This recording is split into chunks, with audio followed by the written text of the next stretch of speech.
In this video, we will go through mounting your Spitfire HD Gen II 5x Prism scope, boresighting and zeroing. I will then talk a little bit about maintenance of your new optic.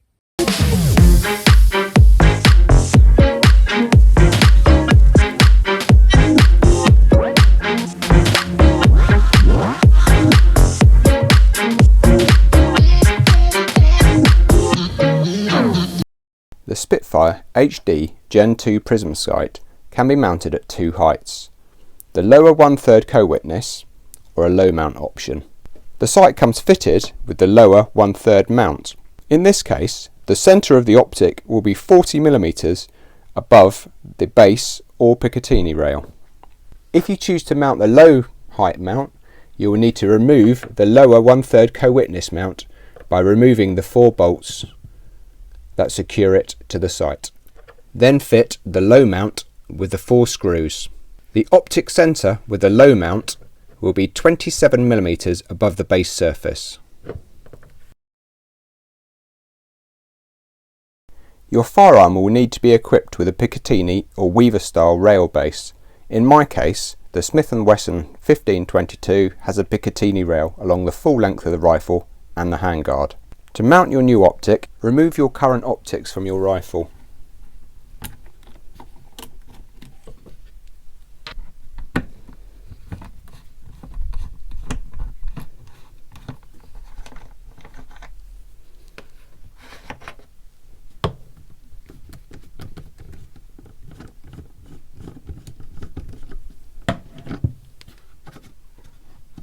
Loosen the base cross bolts and attach the Spitfire HD Gen II to the Picatinny rail.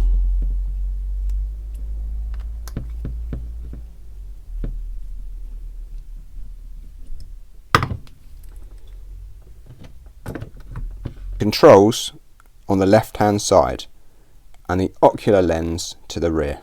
This may sound silly, but the objective lens and the ocular lens look very similar on this device. Another thing you can check is that the battery compartment is on the right hand side. Make sure you seat the recoil lugs forward in the Picatinny rail groove by pushing the optic forward. Ensure the base clamp is hooked around the rail base. Torque the base screws to 20 to 22 inch-pounds. I will set mine up as 20. And you'll need the T10 head on your torque wrench. So I'll do these up loosely, making sure that my optic is staying forward on the Picatinny rail, and then I'll just go back and torque it up. You should regularly recheck all mounting screws before heading out to the range to make sure they haven't loosened.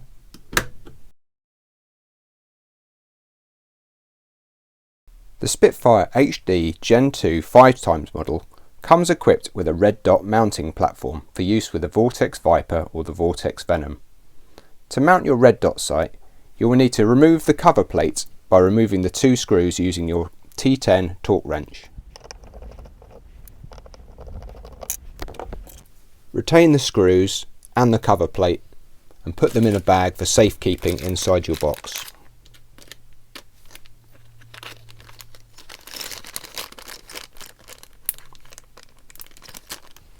If your red dot is already in a mount, you'll need to remove the red dot from your current mount. With the plate removed, you can mount your Vortex Venom. Ensure it fits into the lugs on the optic, and then you'll need to adjust your torque wrench driver, torque the bolts to 10 to 12 pounds. I usually do them finger tight first.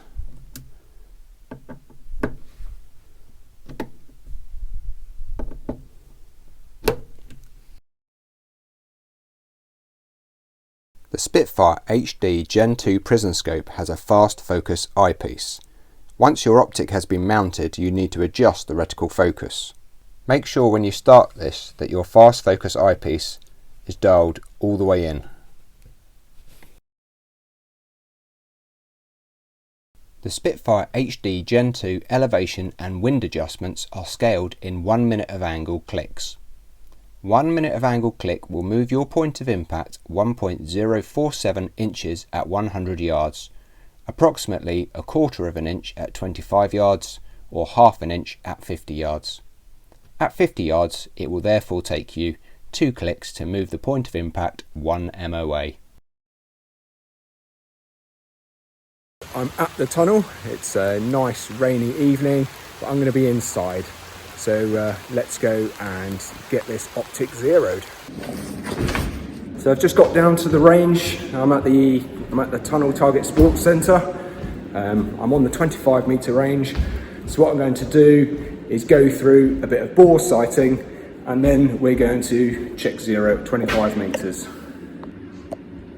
I've put up a couple of targets down at the 25 metre points. Once your Spitfire Prism scope has been mounted, you need to adjust the Reticle fast focus eyepiece. So what we'll do is we're just going to take the lens caps off, put them to one side, and then I'm going to power up the unit. So starting with the ocular fast focus all the way in, so that's turned all the way clockwise on the unit. You can point it at the sky or you can point it at a blank white wall. Do not look at the sun. See, it's an optic. Let's not do that.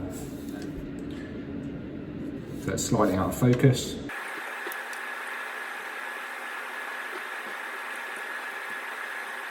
Too much time in front of screens, I think.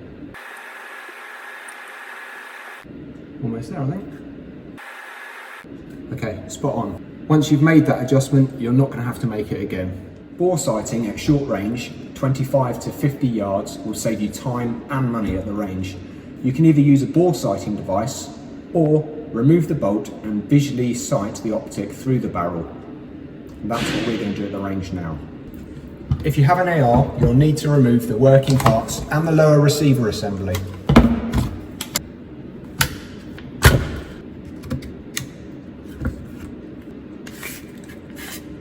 We then need to place the upper receiver on a rest so that it remains stable.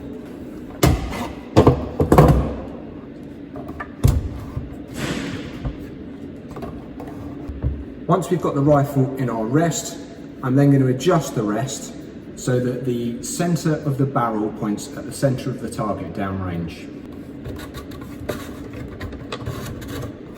Next, we need to look through the barrel and line it up with the centre of the target.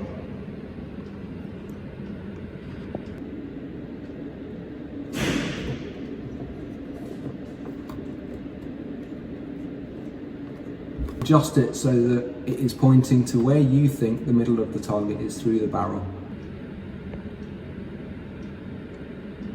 With the centre of the target centred in the bore, we need to make the necessary windage and elevation corrections until the centre of the red dot is aligned over the centre of the target. So I'm looking through the barrel, making sure it's still on the centre of target, then look through the optic, and it's slightly off. So the arrows on the optic indicate the clockwise direction. So in this case, I need to come down slightly.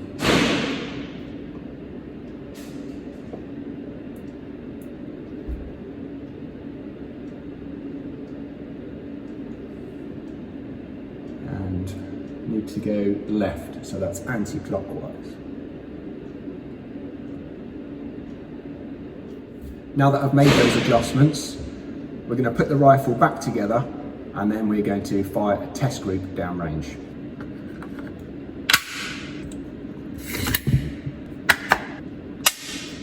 Time to put on the ear defenders.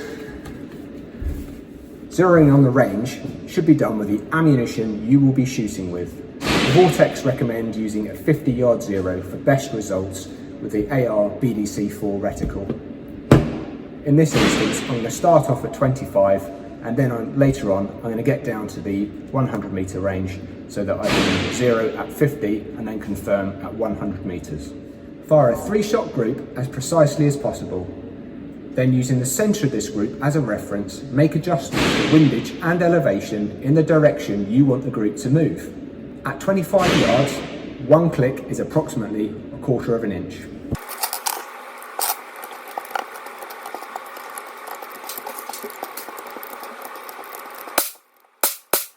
So we boresighted our rifle, Now we're going to fire a test group downrange.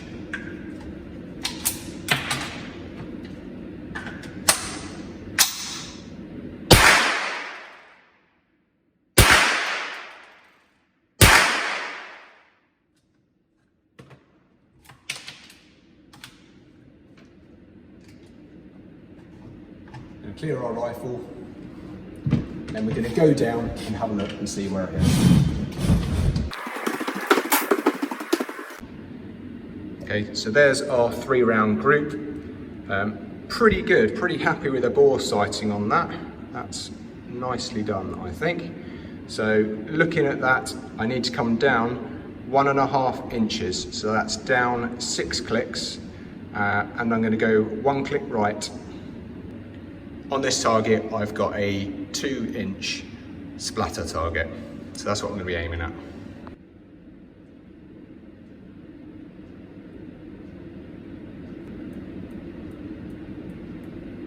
So now I'm going to try and do another 3-round group at the target following those adjustments, just to make sure that we're on.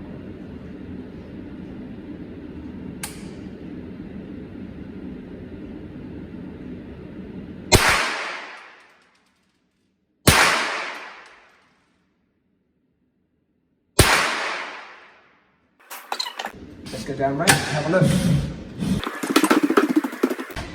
Actually, I would say that's pretty spot on. I'm going to fire another 3-round group just to make sure that that wasn't a fluke, because that's pretty ninja.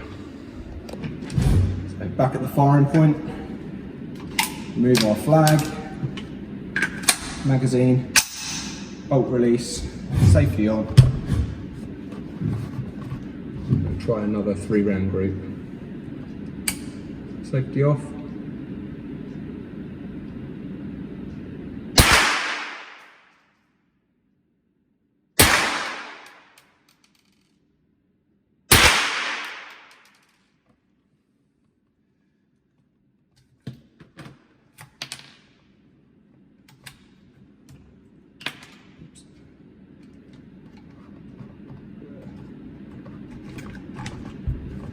Okay, so that's the rifle cleared again. We're going to go and have another look downrange. Inconsistent shooting positions from me, I think, because I haven't changed the sight whatsoever. As you can see, I've got one 3-round group there, the other 3-round group there. Probably just the nut behind the butt as opposed to the rifle.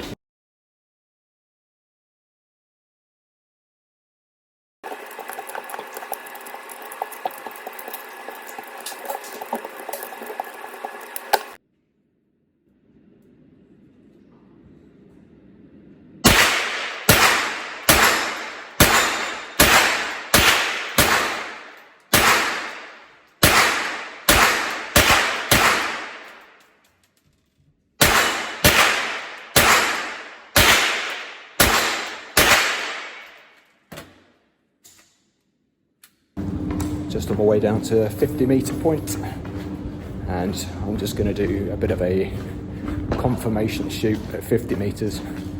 Then I'm going to go back to the 100-meter point.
Let's go down.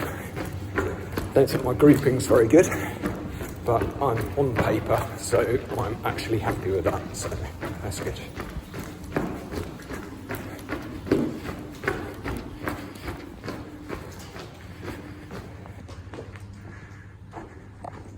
There you go, so target on the left is the 100 metre and the target on the right is the 50 metre. Okay, so just a little bit of target analysis. This one was my target down at 50 metres, so it was standing and kneeling. Really, probably what I should have done is do it in prone, so I've got a decent stable position to kind of reference off. But actually, I'm quite happy with the elevation and everything on that. The rest of the movement, it's all me and a couple of flyers, but we'll ignore them. And then 100 metre. Yeah, this wasn't a shotgun. This genuinely was my 2.2. The high shots is because that was me. I forgot to use the subtension, so I should have been using the second subtension down, which was my 99 meters mark.